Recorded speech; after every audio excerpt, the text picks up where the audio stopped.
So, Accident got a memory dowser from the Gate of Elendis at some point. So, this has been super nice for gathering energies.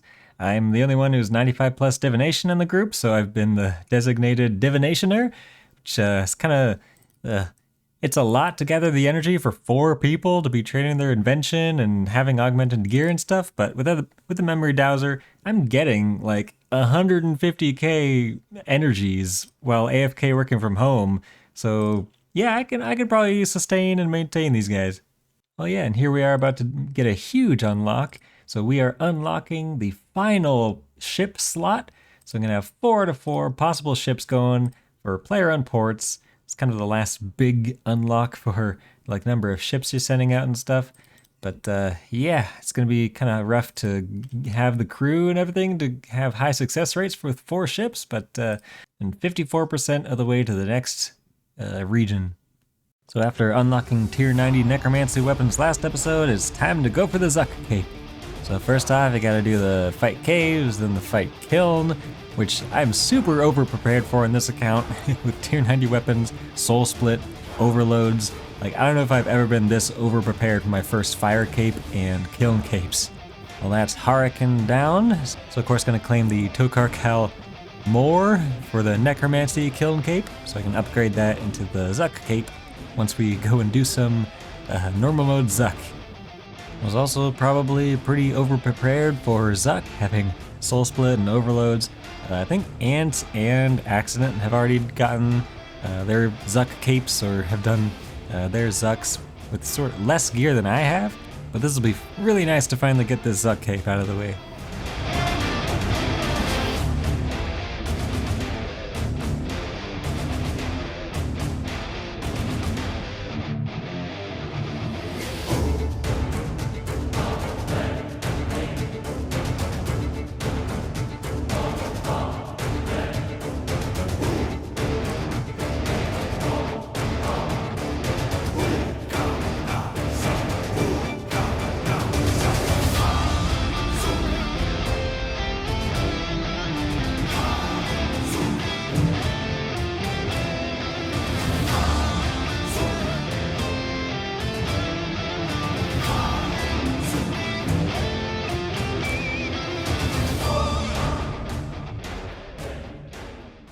Accident wasn't available to assist the crafting boost, but I was just able to boost up to 90 crafting to make my own Zuck cape, which is one of the biggest upgrades you can get for your necromancy setup. Death Skulls cost 60% adrenaline instead of 100% adrenaline, so that's just so much easier to use. It also bounces more, so it does more damage as well. So just such a huge DPS upgrade for necromancy. There we go, coming to Krill to get some subjugation pieces for the tier 90 necromancy stuff, and there we go, got a subjugation within the first like 10 minutes. Let's keep up and get some more drops. Okay, that's a Zemi hilt? I mean, is that our first God Wars Dungeon 1 hilt? Surely not, surely someone else on the team has gotten some other God Wars hilt before now, but I guess we could make a God Sword if we wanted to. We definitely have the shards in storage, but there's no way it's useful anywhere. And here comes a Zemirakian Spear, which is a log progress. I think one of us has already gotten this before. You can make a chaotic spear out of it, I guess. Not particularly useful. Alright, I just finished making a ton of porters for the group. 600 Sign of the Porter 7s, which is like gonna be porters for life for the group. They also made a recent update where you can note porters, which is nice. It makes it a lot more convenient to put it in the group storage. There we go. Put that right next to the Grace of the Elves that someone's using at the moment. But yeah, that's going to be porters for like 120 archaeology for everyone. Well, I was doing a bunch of divination on mobile while doing family stuff for Christmas, and got the divination pet, Willow, at some point. So I did nab a screenshot on mobile, so there's some kind of proof of what happened, how it happened. But yeah, cool, another skilling pet done. There's another piece of subjugation. Of course, it's another duplicate gown. Is that my third gown of subjugation? But yeah, just need a couple more subjugation drops and I'll be good on tier 90 necromancy armor. Ooh, that's actually an interesting drop, a steam battle staff. the Steam Battle Staves gives you the runes that you need for Magic Imbue, so it's actually kind of nice for making combination runes. So yeah, I'll take that. And there is 99 Necromancy at Krill Tootsaroth, of all places. So yeah, that's the skill cape, which will really come in handy for making those greater cloths for the tier 90 upgrades. Probably want to get to 103 before making those, so I have multiply 3 on the cape. But yeah, it's actually my first 99. I'm just now realizing. So I have the untrimmed Necromancy cape. Not the most exciting untrimmed cape to get, but it's just the one we happened to get first. There's another piece of subjugation, the Garb of Subjugation. That's the biggest piece to get. And is that even a new... Oh yeah, it is a new collection log entry for me. I know we've gotten like a couple of them between the team members, but I guess that's my first one. And here comes 70 rune crafting, which is a big level on its own, but also means I'm 70 plus all skills. Kind of crazy, I'm only like ranged and rune crafting away from 80 plus all skills as well. But yeah, that's a big rune crafting level. I believe it unlocks a giant pouch, or is that 75? Nah, that's 75. Oh well, this is basically what rune crafting is nowadays. Is necromancy runes are just so in demand, so you just surge bladed dive into the portal, surge into your altar, teleport out with whatever teleport you use close to a bank, and then rinse and repeat. Do like literally 10-second runs. It's kind of crazy. Okay, I think that's enough rune crafting for now. I did about 10,000 impure essence and got some decent stacks of these necromancy runes to throw in the Nexus. And this should hopefully last me to doing some Slayer and get some more pure essence, turn into some impure essence, so I can get my rune crafting up to like 90 or whatever the requirement is for one of those task sets. Alright, here we are at the Spirit of Accomplishment to buy a Necromancy skill cape. Let's go ahead and purchase that. Wait, buy Necromancy skill cape. There we go. Okay, I always misclick on the wrong option there. But yeah, that is a untrimmed Necromancy skill cape. So it's just pure black? Is that, I guess with purple like shoulder pads or whatever? Cool, so that's gonna be a free alteration glyph that I can have the level to use. At the moment, I believe Attraction 2 is gonna be the best for me, because that way I'll be able to get to the 500% soul attraction on these rituals with the getting those souls for the Well of Souls. It's going to be the sort of best XP for me to just get to 103 so I can actually make the tier 90 armor with the 6 times powerful cloth.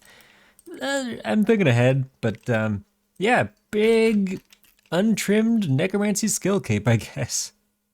Alright, I just hit 35,000 souls, which means I can finally buy Split Soul and Conjure Undead Army, 2 of the most powerful necromancy abilities or whatever, because now I don't have to do my conjures one by one when I'm trying to just prep for a boss fight or whatever. But yeah, so that's all the souls I really need, but I am still 1 level off of 103, so I think I'm going to switch to the like robust mementos and then stick the rest of the powerful mementos in the group storage so that my teammates can get up to the 35,000 souls quicker. So instead of getting to 103 myself, Accident just decided to convert all of the subjugation into the greater cloths because he's already 103 plus. So yeah, here we are making tier 90 necromancy tank armor. I decided just to stick with the tank armor because I don't want to bother grinding out the hermetic plates for the power armor. And we'll all eventually get the Razal armor anyway, so that kind of makes the power armor obsolete. So yeah, that's full tier 90 necromancy gear. It's also going to be great invention XP to level up the armor and then siphon it. So yeah, big unlock with just the best armor and weapons they're going to get until we get lucky at Razal. That's what I got. Oh my god. Top? Yep. Oh, thank God. Yeah, that's the full set done. Now watch, I'll just get a next drop as well. Yep, that's about right. That's Wow. about right. The funniest thing is, I still never got that drop on my main iron. You know what? I think that's the drop I'm missing for the log on First Warden. And here we are completing the quest Alpha versus Omega, which is the quest that unlocks Razal. The story mode version of this boss fight in the quest is just so tame compared to the actual boss, because this one doesn't hit you like a truck constantly. It's also like half HP. So yeah, didn't have a single problem with the story mode boss. And that's 150k Necromancy XP reward from this quest, which is kind of big. And that's Razal unlocked. Now, when do I actually start killing Razal? Decided to just like try an hour of Razal with the Hellhound and my gear as it is.